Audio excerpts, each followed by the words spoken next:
कितने सारे लोग अपने जीवन में व्याकुलता को नहीं पा रहे, निराशा को नहीं पा रहे, थक नहीं जा रहे। अगर आप थके हुए हो, निराशा में हो, व्याकुल हो गए हो, प्रभु यीशु मसीह के पास आना चाहिए। आप प्रभु यीशु से पूछना चाहिए।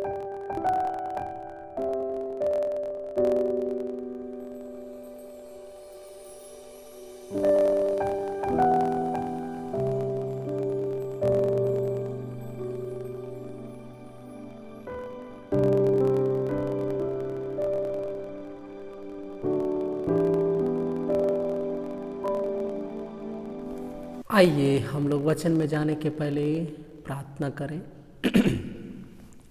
प्रिय प्रभु, फिर से एक बार दुआ करते हैं, ये वचन सुनने वाले आपके प्रिय बच्चों को आप डायरेक्टली बात कीजिए पिता। ये वचन उनके जीवन को बदलने के लिए सहायता कर।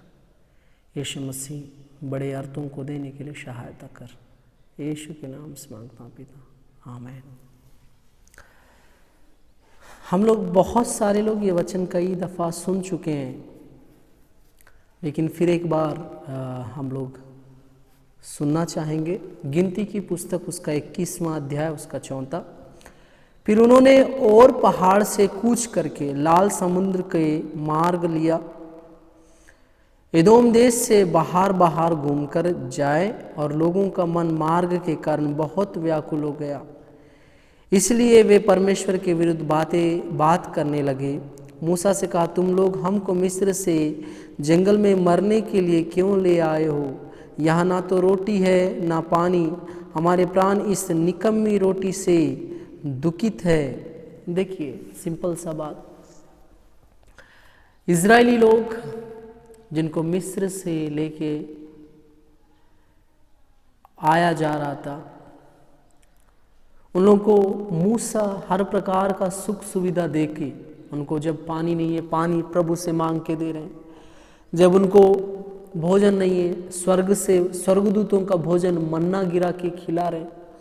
उनको मांस चाहिए, बटेरमन का मांस दिला रहा है। सब दिलाने के बावजूद भी उस सफ़र को देखते हुए, मार्ग की लंबाई को देखते हुए, इन लोग फिर से परमेश्वर पे खुड़खुड़ाना स्टार्ट किए, और परमेश्वर और मूसा को ये बोलना स्टार्ट किए कि ये निकम्मी रोटी से हम लोग तंग आ गए। ये पानी नहीं मिलता है, अच्छा ढंग का रोटी नहीं मिलता है, और क्या मूलभूत चीज़ें हम लोग को मिलती नहीं है। और ये लंबा सफ़र, मेरे प्रिय बहनों, मेरे प्रिय भाइयों, इजरायली लंबा सफ़र के कारण परमेश्वर का देने वाला पानी को, रोटी को, मन्ना को, सबको गलत ठहरा रहे हैं, और बार बार ये बोल रहे हैं कि मार्ग में, इस जंगल में हम लोग को मार डालने लेके आया है क्या करके।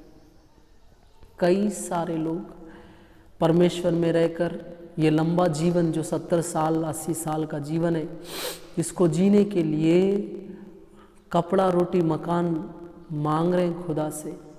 वो थोड़ा सा लेट मिलने से कहीं ना कहीं उन लोग भी परमेश्वर को शायद कोस रहे होंगे, परमेश्वर के विरुद्ध में बोल रहे होंगे। प्रिय बहन, प्रिय भाई, अगर आप लोग भी इस जीवन रूपी लंबे सफ़र के कारण परमेश्वर को कोस रहे हो, उनके विरुद्ध में बात कर रहे हो, तो मैं आपको कहना चाहूँगा, सावधान हो जाइए।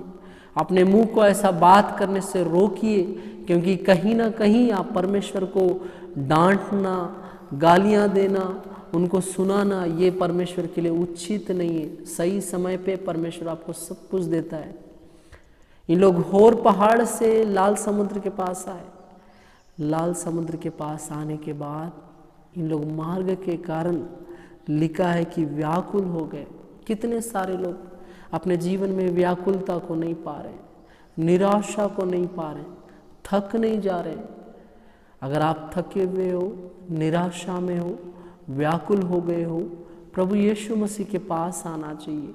आप प्रभु यीशु से पूछना चाहिए। लेकिन अगर आप प्रभु यीशु से पूछना चाहिए, लेकिन अगर आप इजरायलियों के समान परमेश्वर के विरुद्ध में भड़बड़ा रहे हो, गालियां दे रहे हो, संभल जाइए, क्योंकि लिखा है 6वां वचन में, अतः यहोवा ने उन लोगों में तेज विष वाले सांप भेजे जो उनको डसने लगे, और बहुत से इजरायली मर गए। विषैले सांप, आपको पता होगा कि हम लोग सांप को शैतान मानते हैं। अगर आप परमेश्वर के विरुद्ध बोलने वालों में से हैं तो परमेश्वर को आज के डेट पे किसी विषैले सांप या सर्प को भेजने का जरूरत नहीं है, या शैतान को भेजने का जरूरत नहीं है। आप परमेश्वर के अगेंस्ट में बोलते ही साथ वो खुद ही आपके पास आ जाएगा और आपको पकड़ लेगा, आपको डसेगा और आप क्या हो जाओगे, आत्मिक रूप से मर जाओगे। हो सकता है शारीरिक रूप से भी मर जाओ। दया करके इस संसार में जब आप जी रहे हो, परमेश्वर को कुछ ना बोले।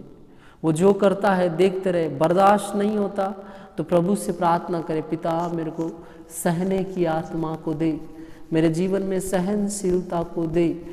ऐसा बोलने का बहुत ज़रूरत है। हम लोग परमेश्वर को कोसने और उसके विरुद्ध में बातें करना स्टार्ट कर देते हैं। लिखा है वो विषैले सर्प जब इजरायलियों को डस रहे थे, बहुत सारे इजरायली मर गए। वो बोल रहे थे ना, हम लोग को जंगल में मरने के लिए लेके आए हो। वास्तव में उनका बात उनको लग गया। अगर आप परमेश्वर के सामने जाके उठपटांग बात करने वालों में से हो, उठपटांग बोलने वालों में से हो, अपने आप को सतर्क करें।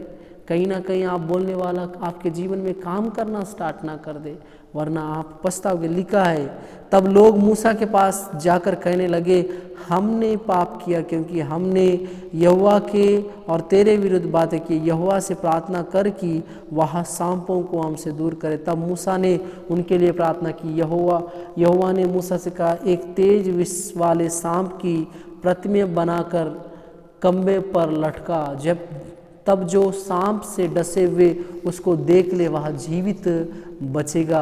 अतः मूसा ने पीतल का एक सांप बनाकर खंभे पर लटकाया। तब सांप के डसे हुओं में से जिसने उस पीतल के सांप की ओर देखा वह जीवित बच गया। हालेलुया।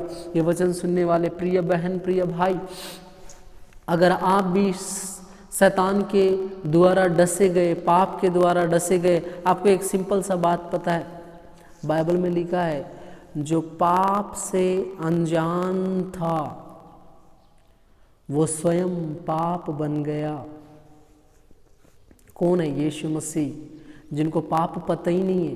वो दुनिया के सारे लोगों का पाप को अपने शरीर पे लेके वो पापी नहीं लेकिन पाप बन गए। इंग्लिश में बड़ा अच्छा शब्द है सिनर और सिन। पापी बोलने से सिनर और पाप बोलने से सिन। यीशु मसीह सिन बन गया, मीन्स पाप बन गया, ना कि पापी बन गया। पापी बोलने से जो क्रिया करके बनते हैं, जैसे हम लोग हैं, पापी लोग हैं। लेकिन यीशु मसीह पापी नहीं बना, पाप बन गया। और वो पाप कहाँ पे लटकाया गया? क्रूस पे लटकाया गया। यहाँ जैसे एक पीतल का सांप को एक खंभे पे लटकाया गया और उस खंभे पे उस पीतल का सांप को लटकाने के बाद जो भी सांप के डसे वाले लोग उस पीतल के सांप को देखने से बच जाते हैं, वैसे ही अगर आप पाप किए हो, आप पापी हैं, सर्प ने आपको डस दिया, पाप ने आपको डस दिया, अगर आप उस यीशु मसीह को देखोगे जो उस क्रूस पे पाप बन गया, तो मैं कहना चाहूँगा कि आप बचाए जाओगे। अगर आज तक आपने यीशु मसीह को नहीं देखा, आज मौका है, आप यीशु मसीह को देखिए। जैसे वो विषैला सांप का प्रतिमा, पीतल का प्रतिमा लोगों को, जीवन को बचा रहा है, वैसे ही आज अगर आप उस क्रूस पे टंगे वाले, उस क्रूस पे लटकाए वाले यीशु मसीह को देखोगे, अपना पश्चाताप करोगे, जैसे उन लोग मूसा के पास आके बोल रहे हमने तेरे विरुद्ध में, परमेश्वर के विरुद्ध में पाप किया, अपना पाप को महायाजक यीशु मसीह के सामने अंगीकार करोगे। जैसे मूसा के दुआ करने से वो सांप को बनाया गया और सांप को देखे वाले लोग बचाए गए, वैसे ही प्रभु यीशु मसीह आपको बचाएगा, क्योंकि प्रभु यीशु मसीह चाहता है कोई नाश ना हो, हर एक आत्मा बचाया जाए। आज वो दिन है जब आप प्रभु यीशु मसीह की ओर देखते हुए उस क्रूस को याद करके अपने पापों को त्यागने का दिन है। प्रिय बहन, प्रिय भाइयों, आइए हम लोग यीशु मसीह की ओर देखें, अपने पापों को छोड़ दे। आज तक आपने पाप किया है तो उस पापों को भूल जाना। आज तक आपने जो भी अपराध किया उस अपराधों को छोड़ देना और यीशु मसीह के लिए खड़ा हो जाना, क्योंकि यीशु मसीह आपको बचाता है, यीशु मसीह आपको चलाता है, यीशु मसीह आपके जीवन में बहुत सारे उत्तम से काम करेगा। आइए हम लोग प्रार्थना करें। प्रिय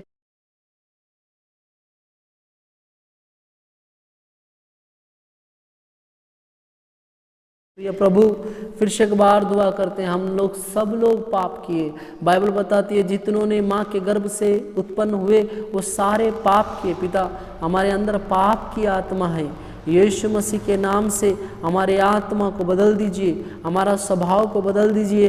हम तेरी ओर देखना चाहते हैं प्रभु यीशु, हम तेरी ओर देखना चाहते हैं। हमको संभालना पिता, मदद करना पिता, यीशु के नाम से मांगते हैं पिता। हम लोग तेरी ओर जब देख रहे हैं हमारा जीवन बदल जाए, हम लोग जब तेरी ओर देख के हमारा पाप पवित्र हो जाए, हमारा जीवन श्राप से छूट जाए। प्रिय प्रभु मदद कर, हमको हर एक पाप श्राप से छुड़ा, यीशु के नाम से मांगते हैं पिता। आमीन आमीन आमीन। आप सबों को जय मसीह की। आप मेरे YouTube चैनल को सब्सक्राइब करें, बेल आइकन दबाएं, इंस्टाग्राम और फेसबुक में मुझे फॉलो करें। जय मसीह की।